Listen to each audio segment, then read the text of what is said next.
Ya, Assalamualaikum warahmatullahi wabarakatuh. Sesuai dengan janji saya ya untuk mata kuliah ekonomi perusahaan. Untuk sesi 2 ini saya izin untuk merekamnya melalui YouTube ya. Nah, jadi mata kuliahnya yaitu adalah pengantar ilmu ekonomi perusahaan dan juga untuk materi kali ini yaitu adalah mengenai ekonomi di dalam perusahaan itu sendiri. Pertama-tama sebelum kita memahami apa itu ekonomi perusahaan, mungkin silahkan teman-teman nih ingat-ingat lagi dari kemarin-kemarin pernah membaca berita tentang apa nih gitu ya, yang berita tersebut terkait kepada berita ekonomi. Nah, mungkin di antara teman-teman pernah melihat berita ini gitu ya. Bank Dunia ungkap susah cari kerja di Republik Indonesia. Jadi satu dari 7 anak muda katanya menganggur. Nah, jadi apa sih yang digali atau diangkat dari berita ini? Yaitu adalah pengangguran. Lalu apa hubungannya antara pengangguran dengan ekonomi? Nah, nanti yang akan kita bahas hari ini ya. Lalu berita yang kedua, titik balik desentralisasi fiskal. Benarkah RI kembali ke era Orde Baru? Nah, mungkin sebagian teman-teman di sini pernah mendengar kebijakan fiskal atau fiskal gitu ya. Apa itu fiskal? Itu yang nanti kita akan bahas ya.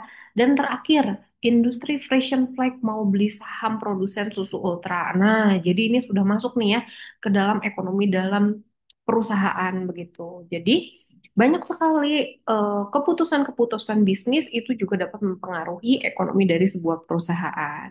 Nah, sebelum kita memahami yang sempit, kita pahami dulu yang lebih luas atau ilmu ekonomi secara luas ya. Jadi ilmu ekonomi itu adalah sebuah ilmu pengetahuan tentang pemenuhan kebutuhan-kebutuhan manusia melalui sumber daya yang langka. Jadi yang namanya sumber daya itu sifatnya akan selalu scarcity ya atau sifatnya pasti akan terbatas. Maka dari itu pasti akan ada sistem yang akhirnya terbentuk karena kebutuhan kita yang tidak terbatas atau kebutuhan manusia yang tidak terbatas dibandingkan dengan sumber daya yang terbatas tersebut ya.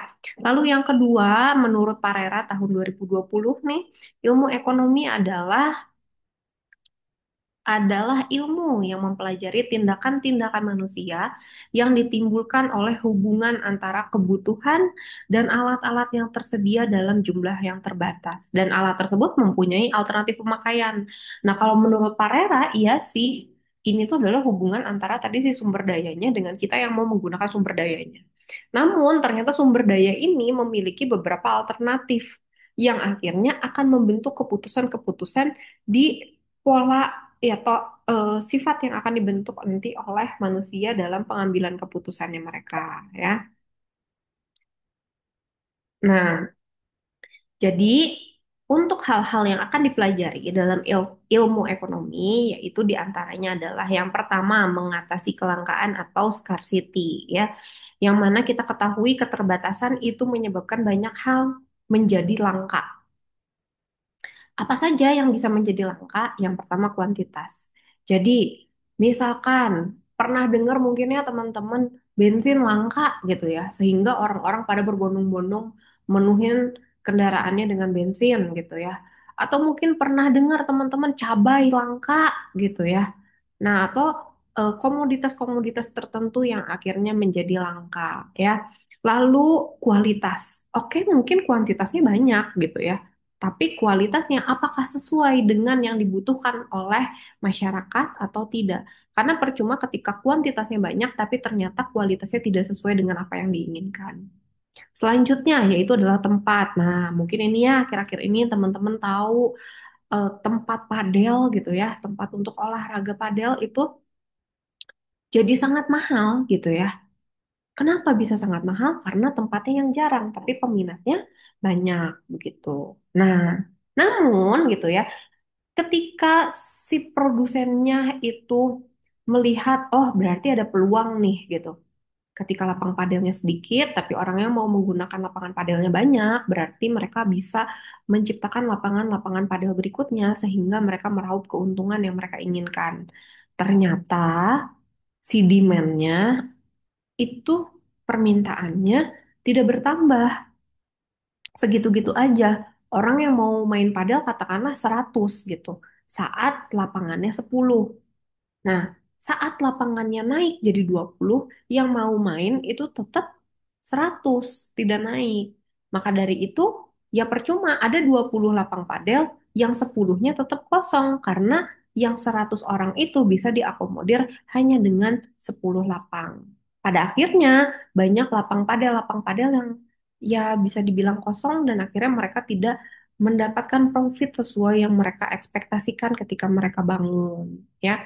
Lalu yang terakhir, ini adalah sesuatu yang tidak bisa kita tambah ya, yaitu adalah waktu ya. Jadi ketika kita gitu melihat kenapa orang lain bisa melakukan ini dan itu, sedangkan waktu yang ada itu sama dengan yang kita miliki, yaitu hanya 24 jam gitu ya. Nah, berarti ada yang salah baik dari segi ya tadi kuantitas, kualitas tempat ataupun waktu ya.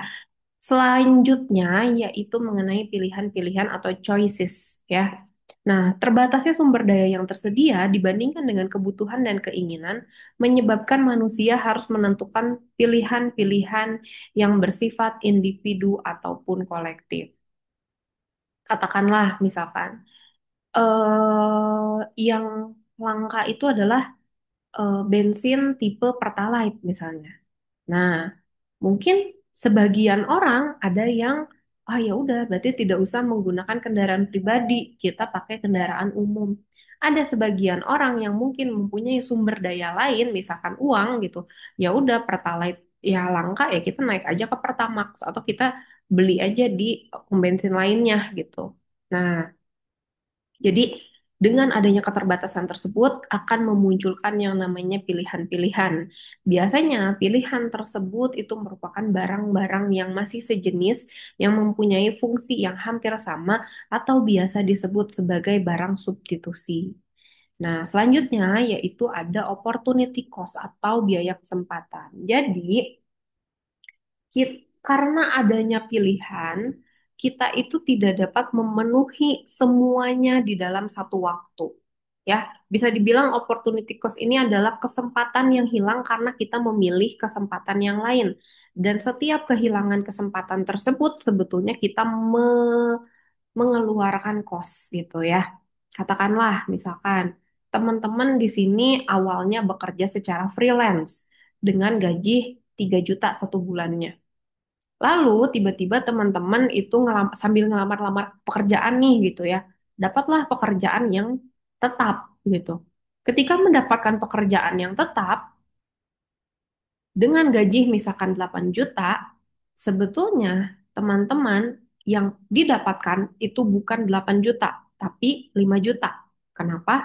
Karena sebelumnya teman-teman punya pekerjaan freelance, tapi dikarenakan teman-teman sekarang kerjanya full time, jadi nggak bisa lagi untuk kerja secara freelance. Jadi gaji yang tadinya itu 3 juta bisa dilakukan hanya dalam waktu yang singkat, sekarang harus full time jadinya hilang tuh kesempatannya. Jadi 8 juta dikurangi dengan 5 juta, dikurangi dengan 3 juta sehingga hasilnya 5 juta. Jadi sebetulnya ketika teman-teman ngambil full time employee, itu yang teman-teman dapetin itu sebetulnya hanya 5 juta tambahan saja, bukan 8 juta tambahannya. Itu adalah salah satu contoh dari opportunity cost ya.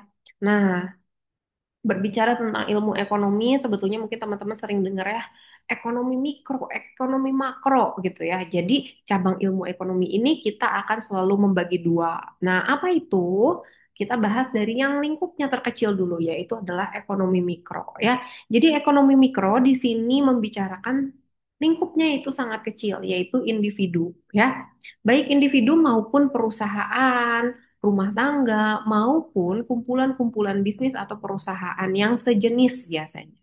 Dan di sini membahas mengenai penentuan tingkat produksi suatu perusahaan agar keuntungan yang diperolehnya itu dapat maksimum, begitu ya. Nah, ini juga biasanya tergolong ke dalam sebuah industri, begitu ya. Jadi dampak kenaikan produksi terhadap tingkat produk yang nantinya akan dihasilkan. Ruang lingkup dari ekonomi mikro di sini itu yang pertama yaitu adalah interaksi di pasar barang. Interaksi yang ada di antara penjual dan pembeli di suatu pasar barang.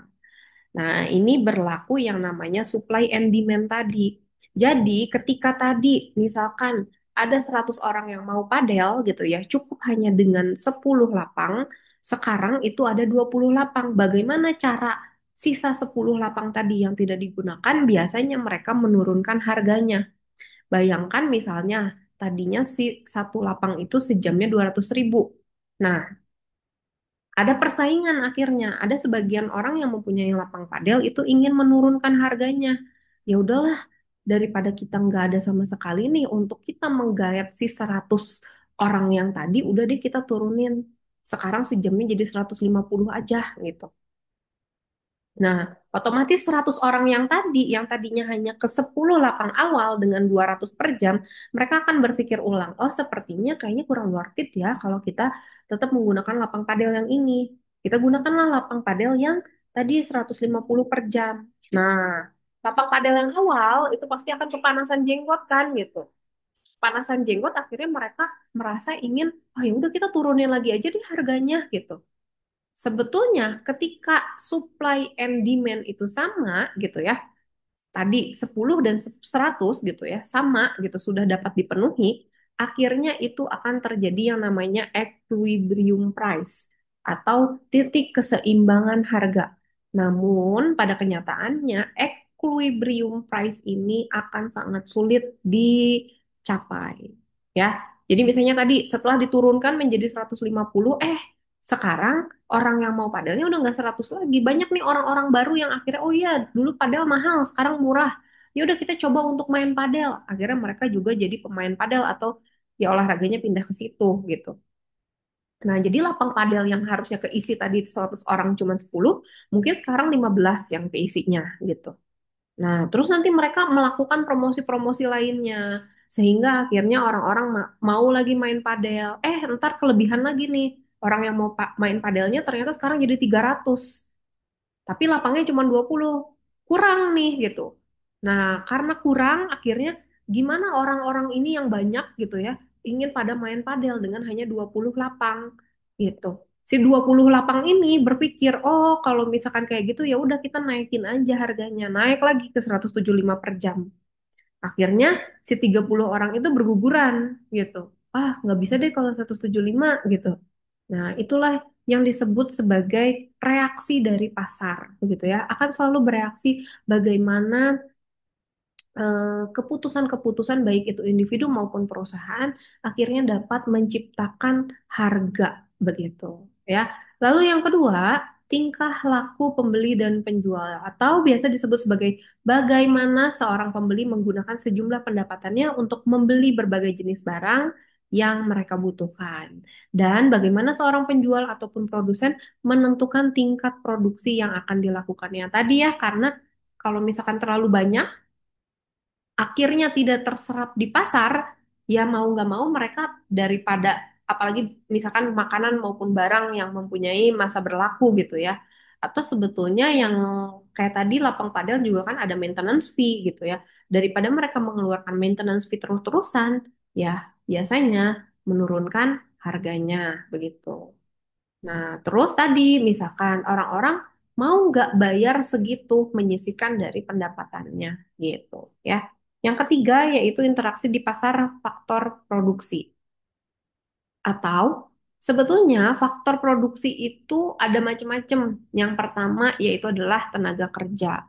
Ya, jadi sebuah perusahaan pasti harus menggaji tenaga kerjanya mereka dalam bentuk upah maupun gaji.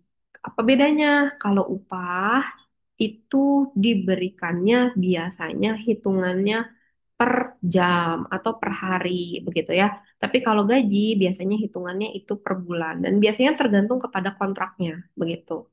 Nah, mau seperti apa nih sebuah perusahaan? Apakah mau sistemnya gaji atau mau sistemnya bayar gitu? Sorry, gaji atau upah gitu ya yang mau dibayarkannya.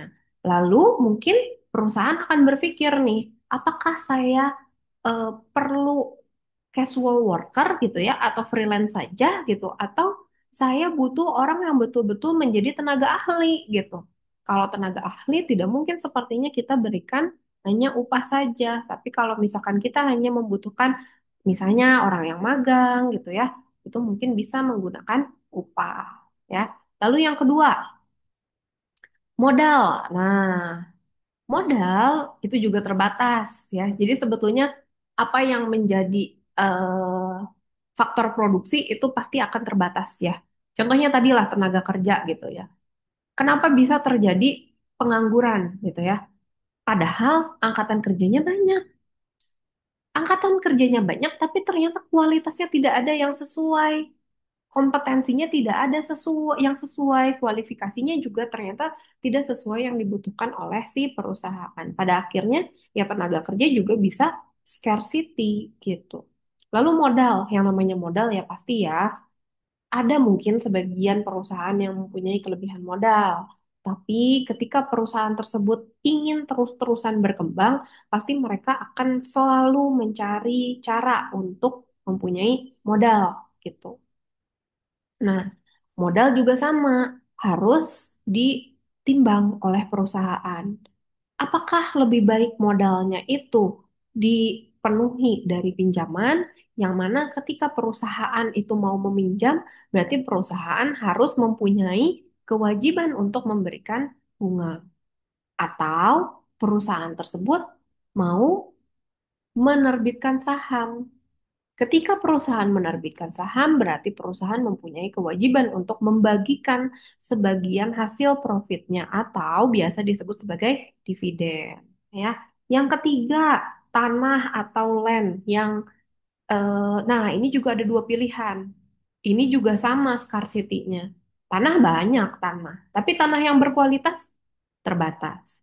Tanah yang sesuai kualifikasinya dengan perusahaan, misalkan tanahnya itu harus di daerah perkotaan. Tanahnya itu harus di dekat dengan main road gitu ya atau jalan utama gitu. Lalu tanahnya itu harus yang eh, misalkan tidak terlalu panas. Nah, kalau kita sudah mempunyai kualifikasi seperti itu, biasanya justru akan menjadi ya pilihannya semakin terbatas. Nah, ada dua pilihan. Apakah perusahaan itu perlu membeli ataukah ternyata operasionalnya tidak selama itu, maka sebaiknya perusahaan jangan membeli, tapi hanya menyewa saja. Ya.